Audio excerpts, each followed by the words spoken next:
ఓం నమ శివాయ. అందరూ శివరాత్రి పండగ బాగా జరుపుకున్నారా? శివుడి ఆజ్ఞ లేనిదే చీమైనా కుట్టదంటారు. అందుకేనేమో ఈ శివరాత్రికి గౌరీపట్నంలో ఉన్న శివాలయానికి మా మోహన మురళి మధురగాన వాహిని టీంకి భజన చేసే అవకాశం ఇచ్చాడు ఆ శివయ్య. ఆయన ఆశీర్వాదంతో పొద్దున్నే మా టీం అంతా కలిసి భజనని చాలా సక్సెస్ఫుల్గా కంప్లీట్ చేసుకున్నాం. శివయ్య పాటలతో, శివయ్య నామస్మరణతో గుడి ప్రాంగణం మారుమ్రోగిపోయింది. వీడియో క్లిప్ తీయడం కుదరలేదు. నెక్స్ట్ టైం ఆ గుడి గురించి ఇంకో వీడియోలో పెడతా.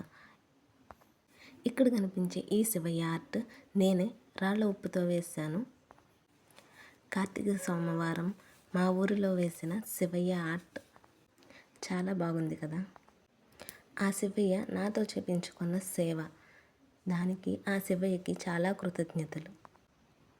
ఇంకా నైట్కి ఎప్పట్లాగా మ్యాక్సిమం ప్రతి సంవత్సరం వెళ్ళే నరసింహస్వామి గుడి ఐఎస్ జగన్నాథపురం స్వామి వారి కొండ చూడడానికి 2 కళ్ళు చాలవు. కొండ కింద నుంచి పై వరకు మొత్తం లైటింగ్తో చాలా బాగుంది. శివరాత్రి రోజు జాగారం చేయాలనుకునే వారికి మాత్రం ది బెస్ట్ ఆప్షన్ ఈ గుడి అని చెప్పొచ్చు. భోజనాలు కానీ టిఫిన్ కానీ 2 ప్రొవైడ్ చేస్తారు. స్వామివారి ప్రసాదంగా టిఫిన్ కానీ భోజనం కానీ మన ఓపిక కొద్దీ మన శక్తి కొలది మనం స్వామివారి ప్రసాదం స్వీకరించవచ్చు. ఇంకా సుదర్శన హోమం చూడడానికి మనసు నిండదు, అంత అద్భుతంగా చేస్తారు. ఇక్కడ చేసే పురోహితులు పండితులు హైదరాబాద్ నుంచి వస్తారు. హోమంలో జపించే మంత్రాలు, హోమంలో వేసే హోమ ద్రవ్యాల వల్ల మనకి చాలా ఆరోగ్యంగా ఉంటాము. హోమం జరిగేటప్పుడు వచ్చే పొగ పీల్చడం వల్ల శ్వాసకోశ ఇబ్బందులు ఉండవని ఇక్కడ చెప్తారు.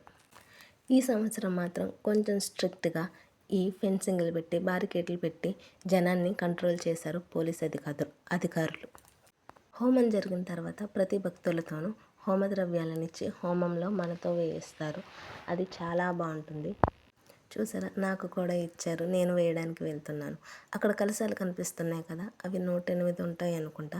అవి హోమం జరిగిన తర్వాత ఆ కలశంలో ఉన్న నీళ్లతో సాలగ్రామ శిలలకి అభిషేకం చేస్తారు. అది చాలా పవిత్రమైన జలంగా భావిస్తారు అక్కడ భక్తులు. చూసారుగా, చూడ్డానికి వచ్చిన ప్రతి భక్తుల చేత హోమద్రవ్యాలతో హోమంలో వేయిస్తున్నారు. ఆ శివయ్య ఆశీర్వాదంతో ఈ శివరాత్రి ఇలా గడిచింది.